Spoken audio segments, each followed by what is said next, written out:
expense of the United States. This same agreement should have been made 20 years ago, not now. Because for 20 years, the United States has been really taken advantage of. And I'm not blaming China. We should have done the same thing to them. But we didn't do that. We had presidents that didn't do their job.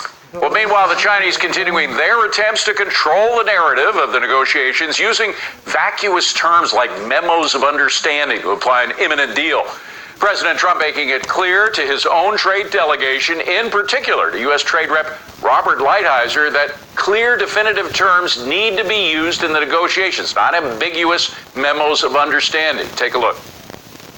I don't like MOUs because they don't mean anything. To me, they don't mean anything. I think you're better off just going into a document. I was never a fan of an MOU. I think that a memorandum of understanding is not a contract to the extent that we want. We're doing a memorandum of understanding that will be put into a final contract, I assume. If you do a memorandum, how long will it take to put that into a final binding contract? What? From now on, we're not using the word memorandum of understanding anymore. We're going to use the term trade agreement. I wouldn't go into a memorandum. I would go right into a trade agreement. Either you're going to make a deal or you're not. To have these other agreements doesn't mean anything. That word again. Because they're not that meaningful, in my opinion. I love these fly-in-the-wall sessions you get an imprint of. Tonight, we discuss the negotiations and the president's commitment to fair and reciprocal trade with Asia expert Gordon Chang. And House Democrats and a sole Republican are planning to vote next week to block President Trump's national emergency to secure the southern border. The president leaving little doubt as to how he would respond if the bill were to reach his desk. Will you definitively veto that resolution that was introduced today that would block your national emergency if it passes? On the wall? Yes. Will I veto it? 100%. 100%. And I don't think it survives a veto. We have too many smart people that want border security, so I can't imagine it could survive a veto, but I will veto it, yes. We take up the president's ongoing efforts to secure the borders and the obstructionists standing in his way. Former Reagan White House political director Ed Rollins, Trump 2020 National Press Secretary Kayleigh McEnany, and former Trump campaign manager Corey Landowski, all among our guests tonight. But first, our top story, President Trump today holding out hope that a trade deal will be made with China after the Chinese trade delegation announced they were extending their stay throughout the weekend. Correspondent Kevin Corke leads off tonight from the White House with more on what the president is saying. Perhaps his most optimistic reading of the talks yet, President Trump this afternoon signaled that the ongoing trade dispute between the U.S. and China could soon be nearing an end. We want to make this a deal that's going to last for many, many years, and a deal that's going to be good for both countries. But we want to make it meaningful. Trump's outlook was echoed by China's vice premier, who said a deal was very likely, and Treasury Secretary Steven Mnuchin, who announced that the Chinese negotiators who've been here in Washington for several days would extend their visit to build on progress that's been made this week. The Oval Office meeting today comes as the president prepares to meet the leader of North Korea, Kim Jong-un, whose historic Singapore gathering with the president last year produced a joint statement with the sides agreeing to peaceful relations, the recovery of U.S. troops remains, follow-up talks, and the denuclearization of the Korean Peninsula. While the latter remains an elusive but ultimate goal, the president has hailed progress, including the cessation of missile testing by Pyongyang.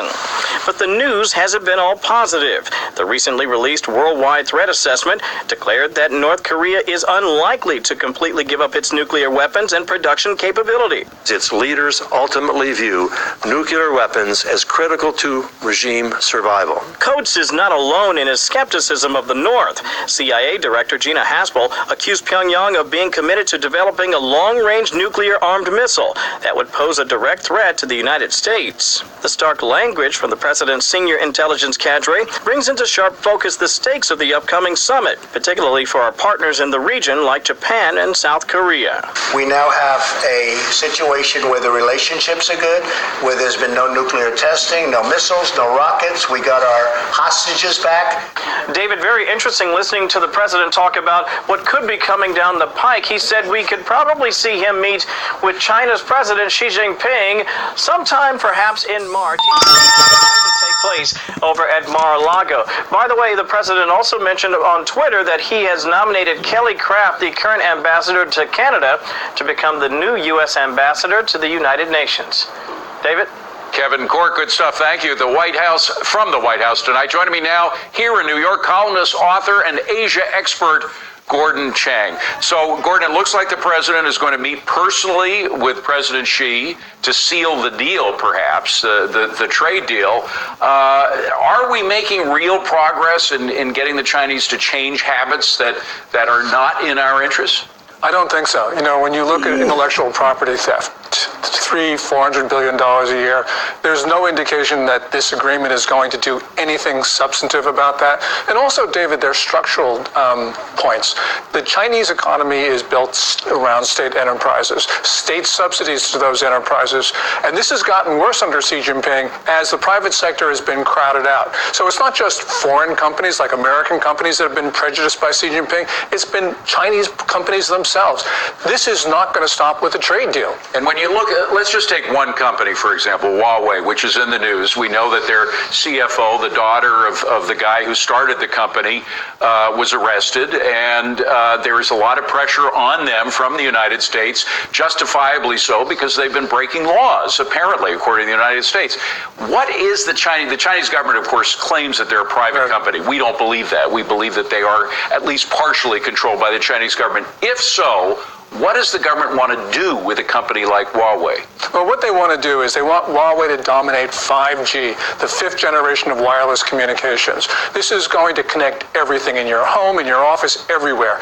They can suck up all of that information and they can send it to China. That will power their AI systems. You know, China donated the headquarters for the African Union, and from 2012 to 2017, every night, all the secrets in the headquarters were sent to Beijing. That was Huawei equipment, by the way. This is going to happen around the world. So China would know everything in the world, all information, all data, if Huawei servers were in all these countries. And it's at the speed of light. I mean, the comparison of what 5G does compared to 4G, what we have now, there's no comparison. There's no comparison. It's like 5G is 100 times faster. So not only would they have more information, they could get it in a split second. Yeah, it's going to connect everything. So, for instance, you talk about autonomous drive vehicles. Those are all going to be powered by 5G. Your toaster, everything in your home will be connected to the internet. The Internet of Things is what they say. This is 5G. This is Huawei. If the Chinese control it, they're going to know everything in the world. And the Chinese, and Huawei in particular, and some other telecom companies are in the United States right now. There are certain networks throughout the United States that have Huawei either partially or in some cases wholly in their system. These networks would have to be taken down, completely dismantled by the locals. Should that be done in order to strip the Chinese government out of it? Oh, absolutely. You know, Huawei was built on theft of Cisco's secrets, theft of Motorola, T-Mobile that we found out now. There's so many stories that from the very beginning in 1987 when Huawei was founded up until today, they've been stealing U.S. technology so they can undercut American companies in the market. And what we've got to do is we've got to impose those costs on Huawei. Now, clearly, President Trump knows all this. President Trump knows more than most people do about the way businesses work throughout the world. So he knows that the Chinese government is trying to use companies like Huawei and others in order to get our stuff, in order to get into our system. Is there anything he can do with these trade talks to address that issue? Look, this is a law enforcement matter. Meng Wanzhou, who is the CFO of Huawei, who's been detained in Canada at our request, we filed extradition papers for her. This is a law enforcement matter. She broke U.S. laws on Iran sanctions, and we should be doing everything possible to put Huawei down, because what they are is a direct threat to the United States. Because as you point out, they are directly controlled by the Communist Party. You know, ownership there doesn't matter. They say they're employee-owned. Even if they are, which they probably are, the point is they answer to the party, and the party is going to determine what they're going to do. They have no means to resist. Now, you mentioned President Xi's imperialist interests, not only for the country, but for himself. He, of course, wants to be president for life. While they're talking nice in Washington, the Chinese delegation is, in China, according to the Wall Street Journal, an article published yesterday, they're republishing this material that President Xi and others have said, saying that there's no way they're going to give an inch on the fundamental things that we want them to change, like dealing with our intellectual property, dealing with our secrets, imposing Communist Party members in any U.S. operation that functions inside of China. So who are we to believe? The delegation here or what they're telling their own people in China? You got to believe what they're saying in China. They had a concerted campaign. We saw it last week with the Global Times, which is a tabloid controlled by the Communist Party. We heard it from the spokespeople from the foreign ministry. They said, look, structural issues are off the table. And so clearly they mean it. And if structural issues are off the table, David, why are we talking to the Chinese? Because that's the reason why we have our tariffs in the first place. What's your answer to your own question? Why are we talking to the Chinese? We shouldn't be talking to the Chinese. We should be imposing greater and greater costs until they stop stealing our stuff, until they stop these trade violations that have been getting worse under Xi Jinping. I believe that, we've tried to have these agreements with China. We've had them over a course of 3 decades. The Chinese violate all of them. So I don't see why we're going down this road again. What we need to do is to impose the costs so that it gets so high that the Chinese have to stop all of this. By the way, is their economy in what would be considered a recession by their standards right now? I think so. If you look at December, so for instance, the manufacturing sector, according to the purchasing managers indices, were all negative. Car sales, bellwether, they were down 13.0%.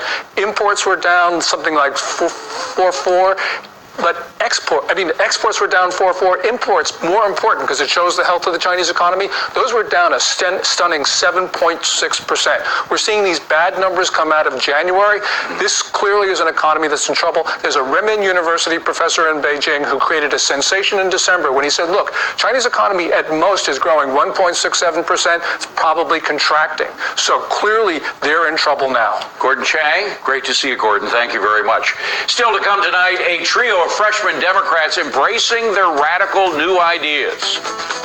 So we got to address factory farming. Maybe we shouldn't be eating a hamburger for breakfast, lunch, and dinner. I think we have a beef with almost everyone here. We're going to impeach the Rashida got into a little bit of trouble for saying a boo-boo word. I sent her a text and I was like, don't worry about it. Who cares? It seems like we're all radical because we deeply care about the people that we represent. You make more than $10 million in 1 year. Your $10 millionth and $1 gets taxed. Isn't $10 million enough? When does it stop? Yeah.